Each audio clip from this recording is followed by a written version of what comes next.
ইতিহাস থেকে শিক্ষা গ্রহণ করুন। যারা আজকে ক্ষমতা যারা চিন্তা করছে এরা ক্ষমতায় ছিল না তা না, ছিল, কিন্তু খুঁজে দেখেন তারা কি করেছে। মোল্লা দ্বিতীয়বার কিন্তু বেলতলায় যায় না। যারা চাঁদাবাজি করছে, দেশকে লুট করছে, খুন করছে, ধর্ষণ করছে, অবিচার করছে, অত্যাচার করছে, তাদের ক্ষমতায় দেওয়া যাবে না। শেখ সাহেবের নেতৃত্বে আওয়ামী লীগের দলের প্রধান হিসাবে সে দায়িত্ব নিলেন, কিন্তু কি দেখলাম, ৭৪-এর দুর্ভিক্ষ, যে দুর্ভিক্ষে এমন প্রকার আকার ধারণ করেছিল সেখানে মানুষ কচু, শাক, ঘাস না খেয়েছিল হাজার হাজার মানুষ, মারাও গেছে বহুত লোক। এরপরে ৭৫-এর ঘটনা, এরপর আবার দেখলাম জিয়াউর রহমান সাহেব ক্ষমতা গ্রহণ করেছেন। ভেবেছিলাম এবার আর বৈষম্য থাকবে না, এবার মানুষের দুঃখ থাকবে না, কিন্তু ৭১ থেকে শুরু করে ২০২৪ পর্যন্ত যারা এই ক্ষমতায় ছিল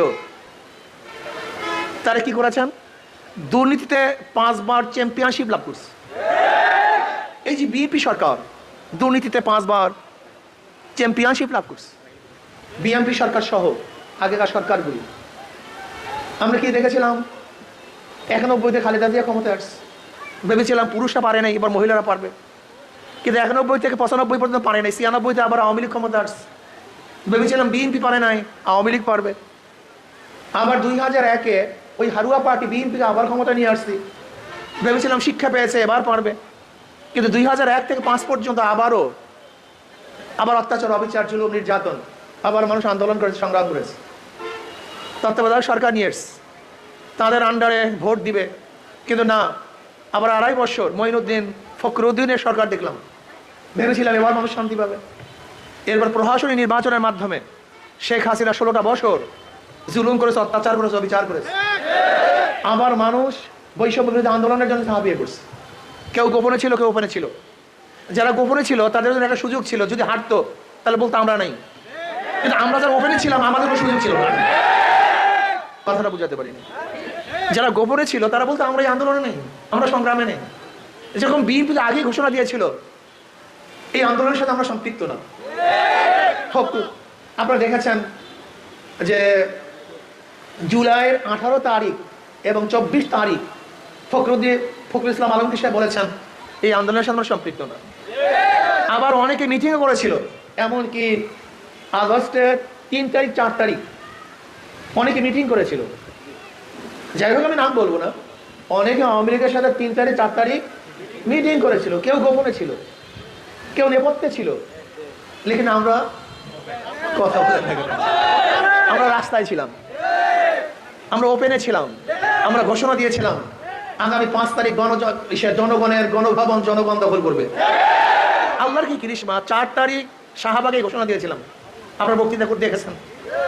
4 তারিখ বিকালে শাহবাগে ঘোষণা দিয়েছিলাম 4 আগস্ট যে আগামীকাল এই জনগণের গণভবন জনগণ দখল করবে। আল্লাহর কি কৃষ্মা, 5 তারিখ দখল হয়েই গেছে। আল্লাহ না করুক যদি সাকসেস না হতাম তাহলে আমাদের অবস্থাটা কি হইতো বলেন তো? সবাই তো ব্যাস তালে আর মিঠাই মিলা যাইতো, কিন্তু আমাদের অবস্থা কি ছিল? আমরা তো কাবাবের হাড্ডি, মিলার কোনো কায়দা নেই। এত রিস্কি আন্দোলন করার পর আজকে যারা সিনেমিনি খেলছে, নতুন ভাবে এই দেশকে সন্ত্রাস এবং চাঁদাবাজির দিকে নিয়ে যাচ্ছে, বাংলাদেশের জনগণ কোন অবস্থাতে তাদের গ্রহণ করবে না। চাঁদাবাজির জন্য আমরা আন্দোলন করেছিলাম, চাঁদাবাজির জন্য মানুষগুলি রক্ত দিয়েছিল, চাঁদাবাজির জন্য মানুষ অঙ্গহানি হয়েছিল, চাঁদাবাজির জন্য মানুষ অন্ধ হয়েছিল, বিকলাঙ্গ হয়েছিল, চাঁদাবাজির জন্য মানুষকে জেলখানায় ভুগে গিয়ে মরেছিল না।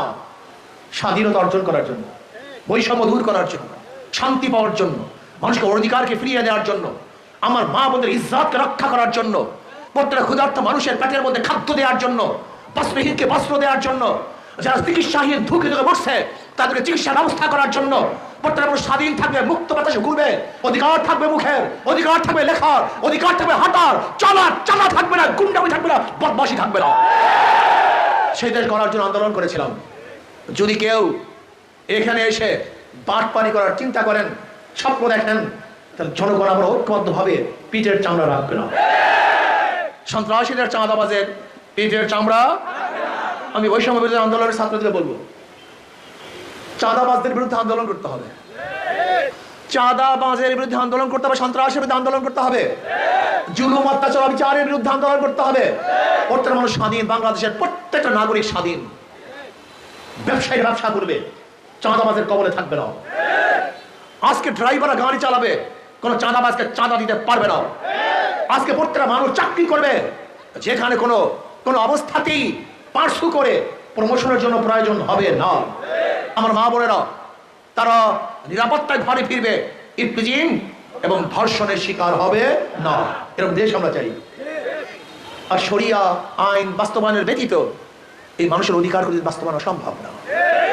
এর জন্য আমি আমার যুবক মুরব্বী পর্দালা মা বোনদেরকে বলবো, ইতিহাস থেকে শিক্ষা গ্রহণ করুন। যারা আজকে ক্ষমতা যারা চিন্তা করছে, এরা ক্ষমতায় ছিল না তা না, ছিল, কিন্তু খুঁজে দেখেন তারা কি করেছে। মূল্যা দ্বিতীয়বার কিন্তু বেলতলায় যায় না। যারা চাঁদাবাজি করছে, দেশকে লুট করছে, খুন করছে, ধর্ষণ করছে, অবিচার করছে, অত্যাচার করছে, তাদের ক্ষমতা দেওয়া যাবে না।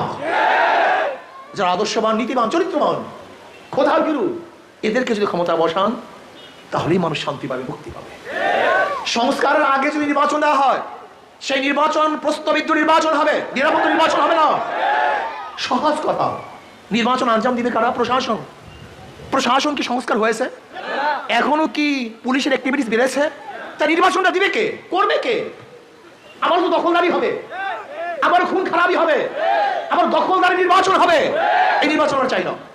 আমরা নির্বাচন চাই নিরপেক্ষ নির্বাচন, প্রশ্নবিদ্ধ নির্বাচন আমরা চাই না। এর জন্য সংস্কারের আগে নির্বাচন দিলে সেই নির্বাচন টিকবে না। প্রশ্নবিদ্ধ নির্বাচন হবে, সেই নির্বাচন আমরা চাই না। আমরা চাই গ্রহণযোগ্য নির্বাচন, নিরপেক্ষ নির্বাচন, যে নির্বাচনের সব অংশগ্রহণ করবে, নিরপেক্ষভাবে ভোট দিতে পারবে, যেখানে জবরদস্তি হবে না, দখলদারি হবে না, ছিনতাই হবে না।